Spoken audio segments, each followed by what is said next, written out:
দুর্গাপুরে ছাত্রীকে গণধর্ষণ কাণ্ডে নয়া মোড়। এখানেই লুকিয়ে থাকতে পারে গোপন সূত্র। দুই ধৃতকে কোথায় নিয়ে গেল পুলিশ? দুর্গাপুরের ডাক্তারি ছাত্রীকে গণধর্ষণ কাণ্ডের তদন্তে নতুন দিক।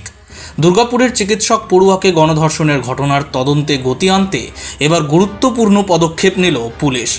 মঙ্গলবার অভিযুক্ত শেখ রিয়াজউদ্দিন ও শেখ নাসিরউদ্দিনকে তদন্তের স্বার্থে নিয়ে যাওয়া হলো বিজরা গ্রামে। পুলিশের সূত্রে জানা গিয়েছে, ওই এলাকাতেই ঘটনার সঙ্গে যুক্ত একাধিক সূত্র লুকিয়ে থাকতে পারে বলে সন্দেহ।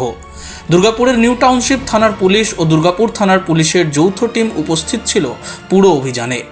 স্থানীয়দের একাংশকে জিজ্ঞাসাবাদও করা হয়েছে বলে জানা গিয়েছে। পুলিশের দাবি, এই অভিযানের মাধ্যমে তদন্ত আরও এগিয়ে যাবে এবং ঘটনার পেছনের আসল রহস্য শিগগিরই উন্মোচিত হবে। প্রসঙ্গত, পশ্চিম বর্ধমানের দুর্গাপুরে বেসরকারি মেডিকেল কলেজের সেকেন্ড ইয়ারের ছাত্রীকে গণধর্ষণের ঘটনায় এখনও পর্যন্ত মোট 5 জনকে গ্রেপ্তার করেছে পুলিশ। এই ঘটনায় ছাত্রীর এক সহপাঠী এবং আরও 5 জনের বিরুদ্ধে দুর্গাপুর নিউ টাউনশিপ থানায় শনিবার গণধর্ষণের অভিযোগ দায়ের করা হয়। এরপরেই ধরপাকড় শুরু করে পুলিশ।